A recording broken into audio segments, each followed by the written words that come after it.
ont duré bien plus longtemps que d'habitude. Et ce sont deux équipes qui ont été pas mal. On va pas revenir dessus parce qu'on vous l'a déjà proposé. Et qu'en plus, c'est le même 11 aligné. Tang, attention avec cette mauvaise défense de la part de Marcelin. La reprise de Yul Sager de la part du Sénégalais. Un ballon déposé par Yellow Bataille. Et puis derrière,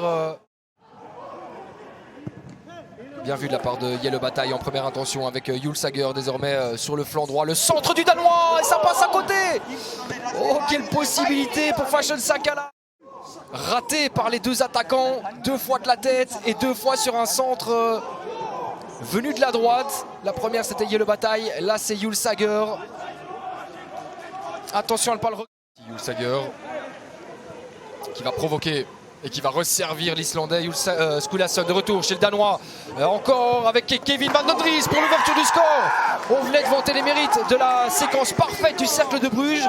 Que dire de celle-là, franchement, un sans faute pour permettre au KVO cette séquence offensive, à commencer ici par la talonnade d'Aris Skulason et puis la vista, l'altruisme plutôt de Yul Sager qui vient servir parfaitement son capitaine.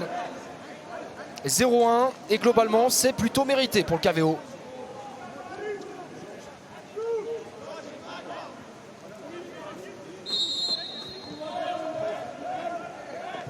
Sixième passe décisive pour le Danois.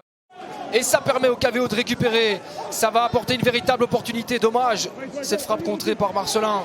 Ça reste intéressant. Van Dries, plein axe pour Darpino.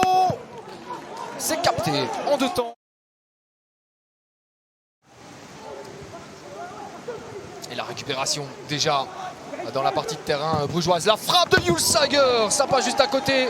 Elle était ultra puissante, cette tentative pied droit de la part du Danois. Qui a vu une petite fenêtre de tir, il n'a pas hésité et il a eu raison de tenter sa chance évidemment. C'est une bonne séquence. Un fameux cap évidemment, franchi par le capitaine du cercle quand il joue évidemment la bonne frappe cadrée une nouvelle fois. Dino Otic pour relancer les siens, il va la tenter en première intention. La claquette d'Hubert derrière qui assure la première intervention à Guillaume Hubert. Pas de la deuxième mi-temps, bien du match. Le face à Hazard. Ogas. Attention à ce ballon pour Ugbo. Le sens du but. La tête à l'aveugle pour l'attaquant anglais qui n'a finalement pas surpris Hubert. Mais il y avait vraiment danger là-dessus. D'ailleurs, depuis qu'il a été évincé du groupe, ça tourne beaucoup moins bien. Est-ce que c'est la véritable raison? Je ne sais pas. Mais en tout cas, tout est lié. La frappe de Dino Otic, la claquette, la main ferme d'Hubert, encore une fois prépondérant. Risque de descendre. On va suivre cela avec attention.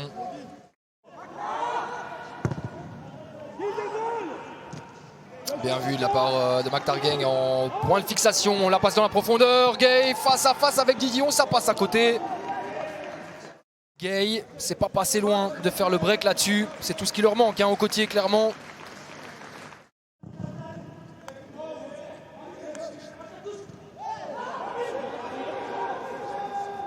Attention avec Robidas pour sa première possibilité. Attention, Kevin Ogas, il faut en tirer profit via Marcelin, le poteau. Le poteau pour le défenseur central, prêté par l'AS Monaco. Passé tout près d'égaliser sur ce coup franc. Le KVO qui s'en sort bien. Et Hubert le premier. Et on sent un petit peu de suspense quand même. Pas de faute sur Gay. Finalement, ça a été signalé par le 4e officiel. Et il y a même un carton rouge. Carton rouge. Ouais, deuxième jaune, c'est logique de le voir exclure s'il y a une deuxième jaune. Mais de là à donner une carte jaune pour ça. Clairement été aidé par son 4e officiel. Avec une main dans le visage de Gay. Et dégagé par Yellow Bataille.